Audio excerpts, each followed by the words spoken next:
There's a term called sister complex, and my husband might just be that. His sister-in-law, Emily, barges into our house and shamelessly settles in.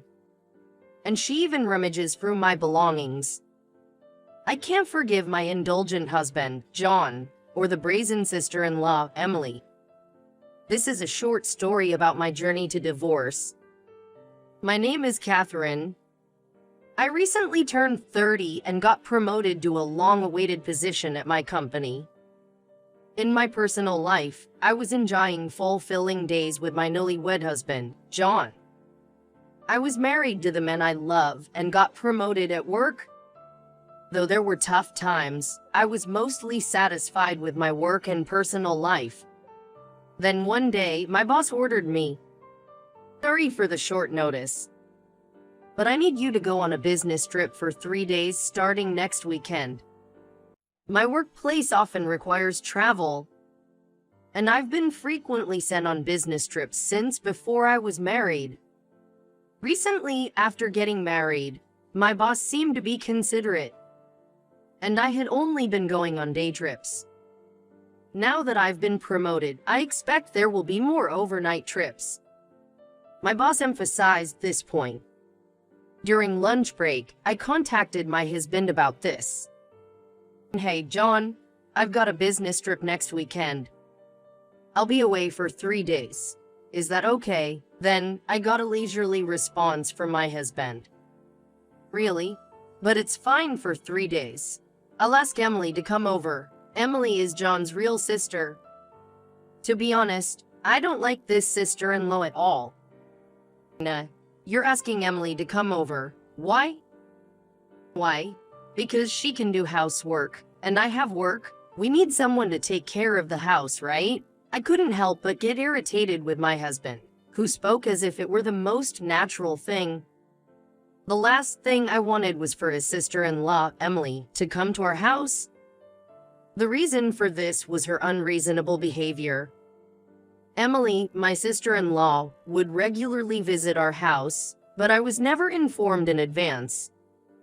She and my husband, John, would communicate, leaving me out of the loop. Emily would suddenly show up, eat, and even stay over. Moreover, even in my absence, John would let her into the house. She lounged around our house as if it were her parents' home, and if I returned, she'd casually say, "Sis-in-law, perfect timing, make me some tea, will you? Haha."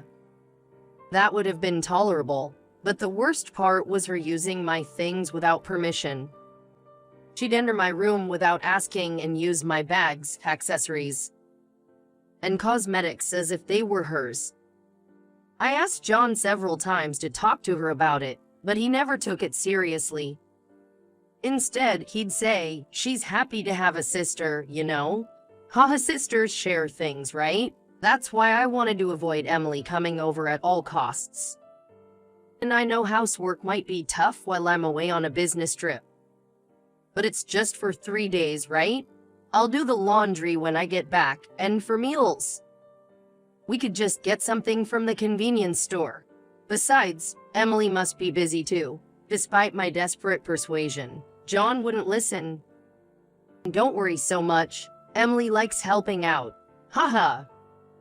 You'd hate to come back from a trip to a house full of chores, right?" Well, that's true, but that's why you should go on your trip without worries. Resigned to my husband's reasoning, I left for the business trip. 3 days later, when I returned home, I found Emily lounging on the sofa.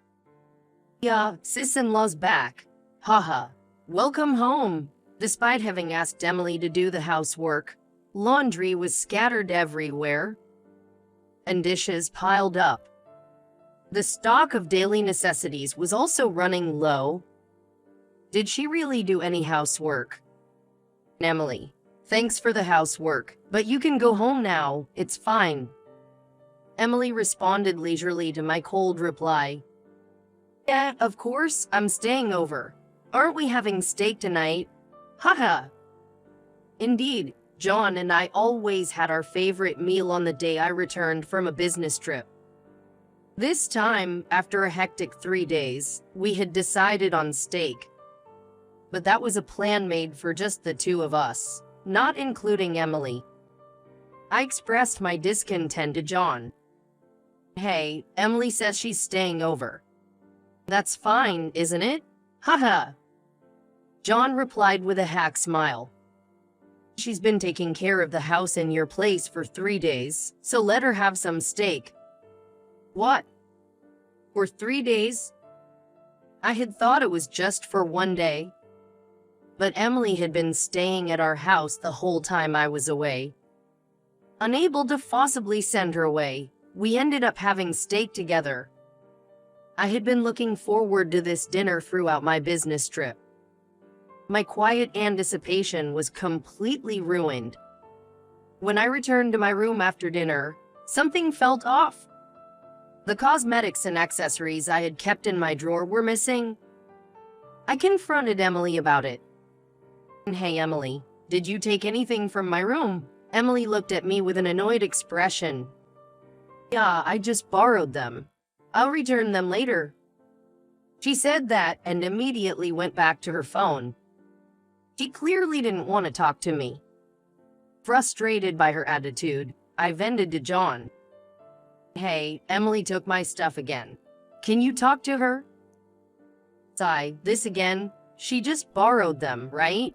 Your sisters, be a little more forgiving. As always, John sided with Emily, not me.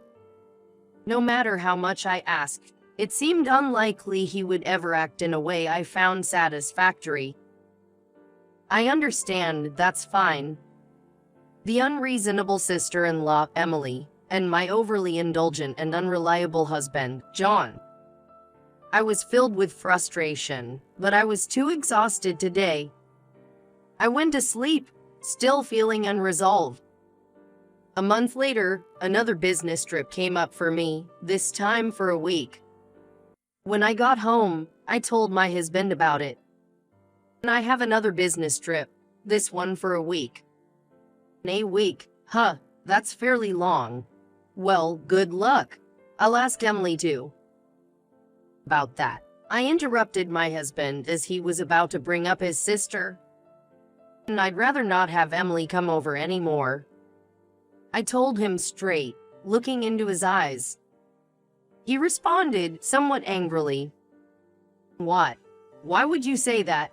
She's my important sister, right?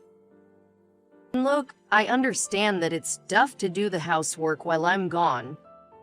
But Emily isn't really doing much around the house, is she? When I came back from my last trip, there were a lot of laundry and dishes left undone, right? He was silent and looked down as if I had hit the mark. And also, I don't like her taking things from my room without permission. So, I don't want her to come over when I'm not here. After I said this, John seemed to give up with a resigned look. All right, but it's really tough to handle everything alone for a week. Let's have Emily come over just for 1 day. She won't stay overnight, is that okay? Just 1 day, huh? Although I wasn't completely convinced, it seemed like John was trying to consider my feelings. Make sure she doesn't stay overnight, okay? I stressed this point and accepted his suggestion. After finishing the business trip and returning home a week later, I was greeted with an unbelievable scene. What? What is this? Yeah, welcome back, sis-in-law. Haha. Emily greeted me nonchalantly while lying on the sofa. Why? Why is she here? Didn't we agree she wouldn't stay over anymore? It was supposed to be just for 1 day. Then why is she lounging around like this again? And the room is still a mess. As I stood there stunned, John came out from the back. I confronted him. What's going on? Why is Emily here? Well, there were more laundry than I thought. It was too much for just 1 day, so I had her come over today too. John seemed flustered, his eyes darting around. What do you mean? That's not what we agreed on. And the room is still a mess. Did she really do any housework? Emily is just laid back, unlike you. I was absolutely furious. Already tired from the business trip, and now to come back to this breach of promise. My disdain for John and my inability to tolerate Emily's blatant intrusion was overwhelming. Trembling with anger, John hesitantly spoke up. There's something else I need to tell you. What? Don't glare at me, it's scary. Emily, she lost her job. And she's going to be living with us for a while. What? Living here? She is. Why would he decide that on his own? Breaking a promise and then deciding to live together without my consent. And I didn't agree to this. My husband, John, showed no signs of remorse. What's the big deal? We have a spare room, and besides, Emily has already given up her apartment. You've got to be joking. I've had enough. Before I knew it, I was shouting at both of them. And if that's what you want, then do as you please. Clutching the suitcase I used for my business trip, I stormed out of the house. With nowhere to go, I reluctantly headed to a cafe to calm down. Once settled, I received a call from my husband. Why are you so angry? I can't just abandon my sister in trouble, can I? But we had an agreement. And if you don't like living together, then you leave. Really? You're okay with me leaving? Yeah, go. It'll be a relief. Don't come back regretting it later, he shouted and hung up the phone. In that moment, my feelings for him cooled rapidly. I won't endure this anymore. I'll make sure he regrets how he's treated me. Some days later, I meticulously prepared for a certain plan. Right after executing it, John predictably called me. Hello? Catherine, listen, it's serious. This morning your brother suddenly showed up at our house. John sounded disturbed, his speech disjointed. I replied leisurely. Nah, my brother arrived. How is it? He's been living alone for a long time. So his domestic skills are pretty good, right? Yes. I was the one who instructed my brother to go to John's place. I had also explained the situation to my in-laws and asked them to call Emily back home for a while. To leave my brother and John alone together. My brother might be better at housework than Emily, huh? Ha. As I cheerfully said this, John shouted, "What are you talking about? Your brother just started doing housework without telling me anything. It's crazy. And I thought you'd be in trouble without me. That's why I asked my brother to help you." I explained, as if I was concerned about him. That's true, but it's awkward and troublesome having your brother suddenly take over the house. Why? It's the same thing you did with Emily. But at least a heads up would have been nice. Was I ever informed in advance when Emily was coming? Cornered, John suddenly fell silent. He must have finally realized how it felt to have the tables turned. Serves him right, haha. But this is just the beginning of my revenge. Anyway, I've left the housework to my brother. Bye. With that, I hung up. John called several more times, but I ignored them all.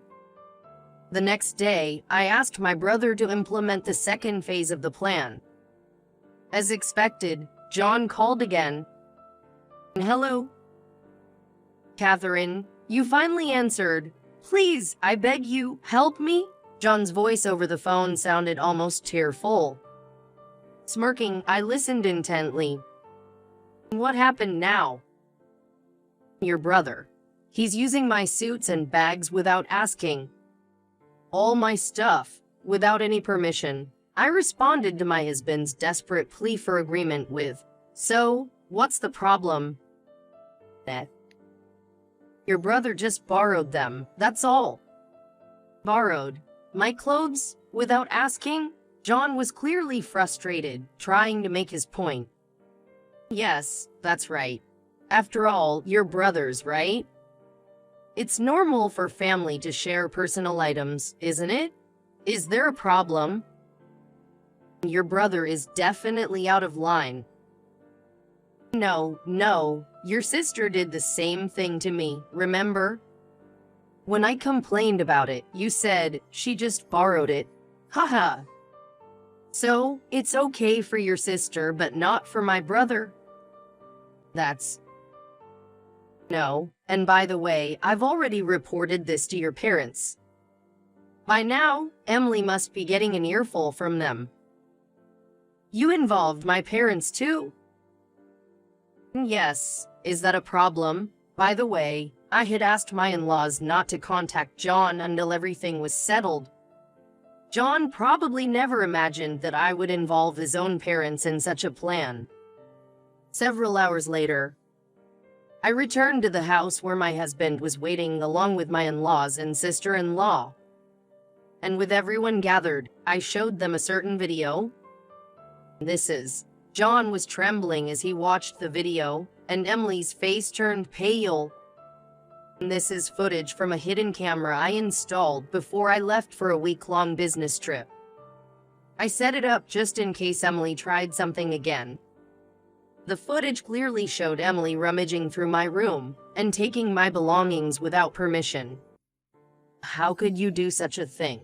After watching the video, my father-in-law was furious. This is shameful. How much trouble do you need to cause others? My mother-in-law, too, was red-faced and screaming. After completing my revenge, I handed a green paper to my husband. John's voice trembled. Catherine, this is a joke, right? Divorce over this. I wouldn't joke about something like this. And over this. Invading privacy is a serious issue. Sign this now, right in front of your parents, right now. Come on. Pressing him, John shuddered. My in-laws just watched silently, not saying anything. Resigned, John finally signed the divorce papers. Taking them, I began packing my things, eager to leave the house as soon as possible. Wait, Catherine, you're leaving? It was you who said leave, right? Besides, we're getting divorced now. Don't say that. I can't afford the rent here alone. True to John's words, our apartment had quite a high rent. It wasn't affordable on his salary alone. It was only possible because of my earnings. But I was not kind enough to feel sympathy for a stranger. Not my problem. Why don't you and your beloved sister move somewhere more within your means? With those final words, I left the house. Later, I filed the divorce papers and rented an apartment near my office. A fresh start in my new single life. For a while, my ex-husband sent emails asking for reconciliation. But I blocked them as they were too bothersome. I would never have to deal with those foolish siblings again. Now I'm enjoying single life, going shopping and eating delicious food on my days off. Marriage isn't the only form of happiness. I learned that from this experience. From now on, I want to develop a better ability to judge people,